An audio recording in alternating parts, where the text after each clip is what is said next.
Welcome back to my channel. मेरे channel पे आप सभी का स्वागत है। अगर आपने पहले मुझे नहीं देखा है तो मैं आपको अपने बारे में बता दूं। मेरा नाम सोनी है और मैं 2 साल से किडनी फेलियर की पेशेंट हूँ। अभी मेरी डायलिसिस चलती है, हफ्ते में 3 मेरी डायलिसिस होती है। उसके लिए मुझे हफ्ते में 3 दिन हॉस्पिटल जाना होता है। डायलिसिस का प्रोसेस पूरा हॉस्पिटल में होता है और अभी हम लोग ट्रांसप्लांट प्लान कर रहे हैं तो उसका प्रोसेस भी साथ साथ में चल रहा है।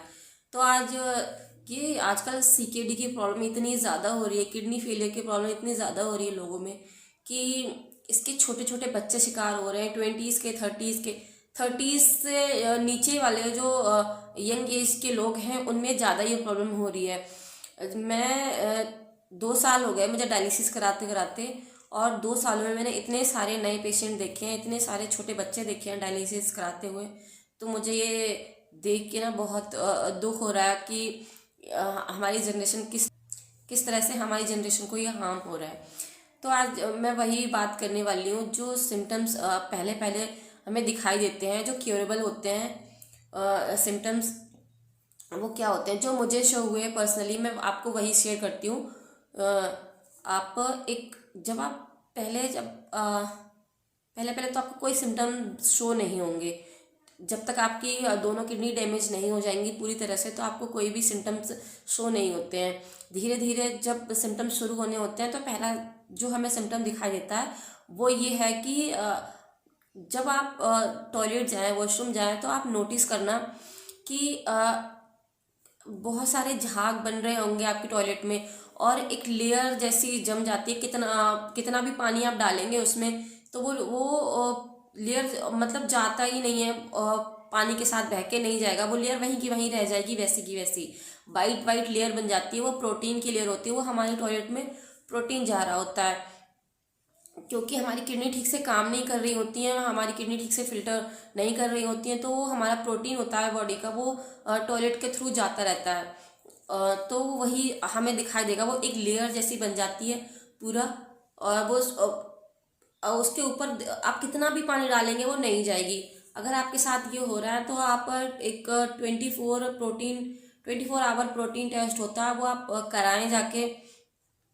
अगर आपको वो अगर आपकी टॉयलेट में प्रोटीन जा रहा है तो आप एक अच्छे नेफ्रोलॉजिस्ट को दिखाएं, डॉक्टर को दिखाएं, उससे कंसल्ट करें, फिर आपको बताएंगे। क्योंकि स्टार्टिंग में ये चीज़ें क्योरेबल होती हैं, कंट्रोलेबल होती हैं, दवाइयों से थोड़े दिन की दवाई चलेंगी, फिर आप ठीक हो जाओगे। तो मेरे साथ भी यही हुआ कि स्टार्टिंग मुझे कुछ पता नहीं था इस चीज़ के बारे में, कुछ नॉलेज थी नहीं, हमें कोई बताने वाला नहीं था। तो हमें पता भी नहीं चला। मैं टॉयलेट जाती होंगी तो मैंने उतना नोटिस नहीं किया उस चीज़ पे और मुझे पता भी नहीं चला उस चीज़ के बारे में।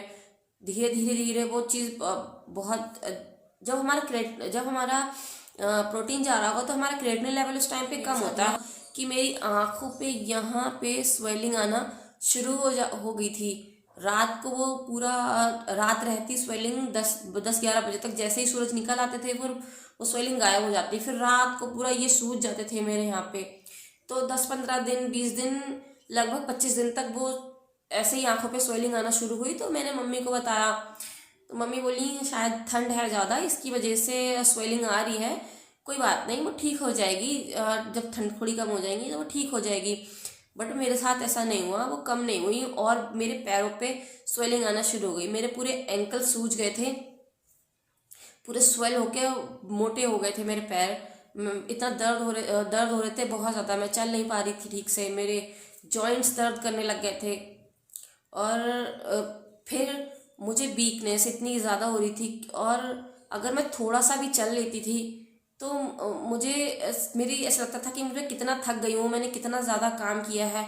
अगर मैं थोड़ा सा भी काम कर लेती थी तो मुझे बहुत ज़्यादा वीकनेस हो जाती थी, कुछ भी करने का मन नहीं करता था। पूरे पूरे दिन में मुझे ऐसा मन करता था कि लेट जाओ आराम से, कुछ काम मत करो।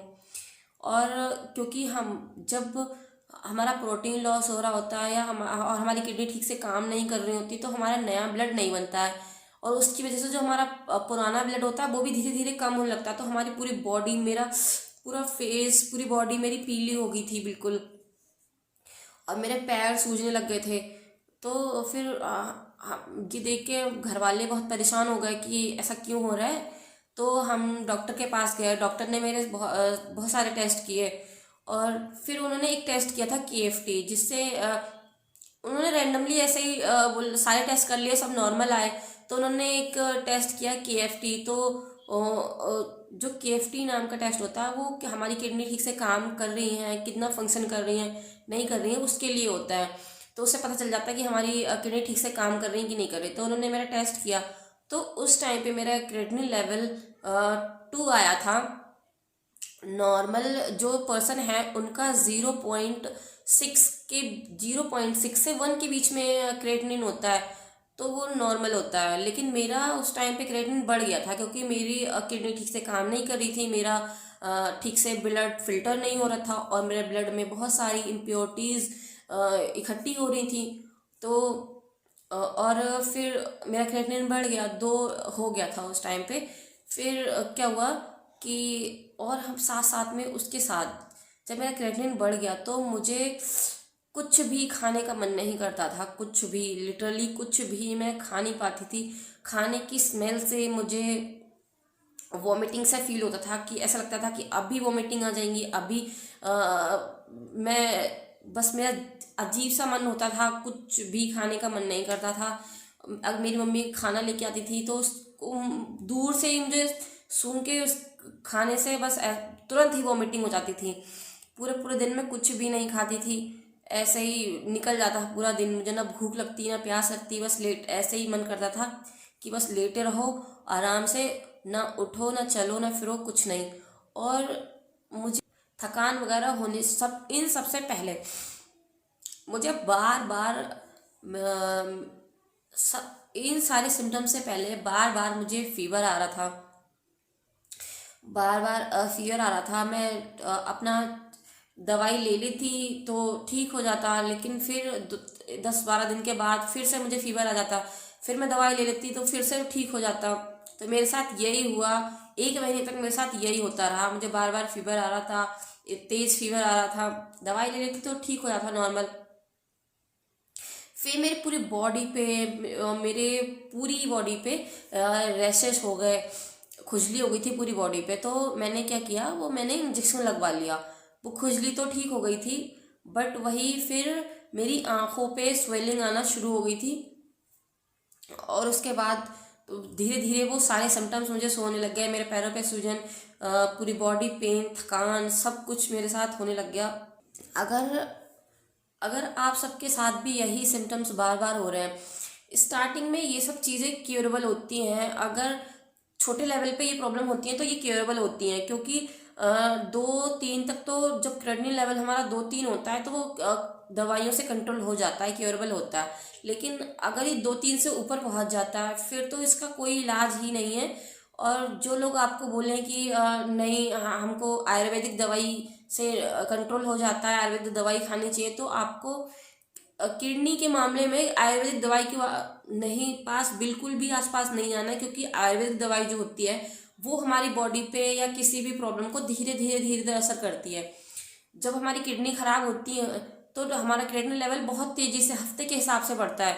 तो हमें क्या करना है कि हमें एलोपैथी में ही दिखाना है, डॉक्टर्स को दिखाना है, अच्छे नेफ्रोलॉजिस्ट को दिखाना है जो थोड़ा जानकार हो, अच्छा हो, जिसको प्रॉब्लम्स के बारे में पता हो। हमें उसके पास जाना है, उसको अपनी सारी प्रॉब्लम बतानी कि हमें ये सिम्टम्स हो रहे हैं। वो फिर आपको सजेस्ट करेंगे, वो आपको एडवाइस करेंगे कि आपको आगे क्या करना है। इसके बाद बायोप्सी नाम का एक टेस्ट होता है, जिससे पता चल जाता है कि हमारी किडनी जो ख़राब हुई हैं वो किस रीज़न से ख़राब हुई हैं, किस प्रॉब्लम की वजह से हमारी किडनीज ख़राब हुई हैं।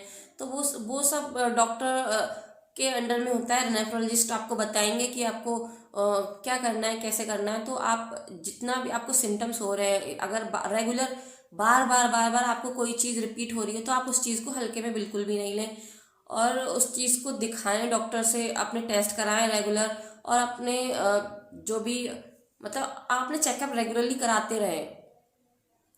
अगर और यही मेरी तो एडवाइस यही कि आप रेगुलर चेकअप कराते रहें। और पानी, कुछ लोग पानी बहुत मतलब एक बहुत सारा पी लेंगे एक साथ। कुछ लोग ऐसे होते हैं जो पानी एक साथ बहुत सारा पी लेंगे, या तो पूरे पूरे दिन निकल जाता है उनको, पूरा पानी नहीं पियेंगे बिल्कुल। तो ऐसा आप बिल्कुल भी नहीं करें। एक टाइम टेबल सेट करें, एक अलार्म लगा लें कि हाँ हमें इतने टाइम में इतना पानी पीना है। क्योंकि इकट्ठा बहुत सारा पानी पीने से भी वो हमारी बॉडी पे उल्टा असर करता है। तो हमें एक साथ बहुत सारा पानी नहीं पीना है, या ऐसा भी नहीं करना है कि पूरे दिन हम स्किप कर दें, पानी बिल्कुल नहीं पिए। तो हमें वो सब नहीं करना है। थोड़े थोड़े टाइम में थोड़ा थोड़ा पानी पीते रहें बार बार। अच्छा खाएं, अच्छा पिए, और अपनी सेहत का ध्यान रखें, क्योंकि आपकी सेहत बहुत ज़रूरी होती है। आप लोगों को पता नहीं होता, लेकिन आपकी जो फैमिली होती है वो बहुत परेशान, इस चीज़ में बहुत सफ़र करते हैं। क्योंकि ये पर्सनली मैंने देखा कि मेरी फैमिली, पूरी फैमिली कितना सफ़र की है इन पूरे 2 साल में। बहुत प्रॉब्लम हुई है, बहुत ज़्यादा।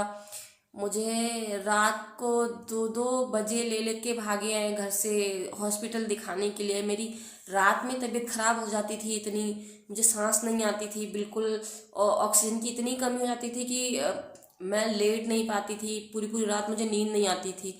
तो आप प्लीज़ अपना ध्यान रखें, आप सभी, आप अपनी सेहत को बिल्कुल हल्के में नहीं लें। क्योंकि हमें लगता है कि हाँ कोई चलो इतना इम्पोर्टेंट नहीं है, लेकिन हमारी फैमिली के लिए हम बहुत इम्पोर्टेंट होते हैं, और हमारी फैमिली हमसे बहुत प्यार करती है। तो हमें उस चीज़ को बिल्कुल भी हल्के में नहीं लेना है, और अपना बहुत ध्यान रखना है। अगर ये सिम्टम्स हो रहे हैं तो हमें अच्छे नेफ्रोलॉजिस्ट को दिखाना है, डॉक्टर के पास जाइए, अपने सिम्टम्स बताइए उन्हें, वो आपकी हेल्प करेंगे। मेरी भी यही एडवाइस है, मैं अपना एक्सपीरियंस आप सभी को बता रही हूँ, ताकि किसी एक जन की भी अगर हेल्प हो गई मेरी वीडियोस के थ्रू तो मुझे बहुत अच्छा लगेगा, मुझे बहुत खुशी होगी। क्योंकि मुझे पता है कितनी दिक्कत होती है, कितनी प्रॉब्लम होती है इस चीज़ के बारे में। फैमिली वाले तो सफ़र करते ही हैं, लेकिन उसके साथ साथ जो पेशेंट होते हैं वो कितना सफ़र करते हैं, उस चीज़ को सिर्फ मैं जितना झेला है मैं उस चीज़ को बता सकती हूँ, और मैं ही उस चीज़ को एक्सप्लेन कर सकती हूँ। बाकी लोग उस चीज़ को समझ सकते हैं या नहीं वो मुझे पता नहीं, लेकिन जो पेशेंट है उनका दर्द मैं समझ सकती हूँ। क्योंकि ये सब कुछ मैंने झेला हुआ है, 2 साल पूरे हो गए मुझे इस चीज़ में। तो मेरी एडवाइस यही कि आप अच्छे डॉक्टर के पास जाएं, इस चीज़ को बिल्कुल हल्के में नहीं लें। और आपको अगर मेरी वीडियोस अच्छी लगती हों तो प्लीज़ मेरी वीडियोस को लाइक करें, शेयर करें, मेरे चैनल को सब्सक्राइब करें और मुझे सपोर्ट करें।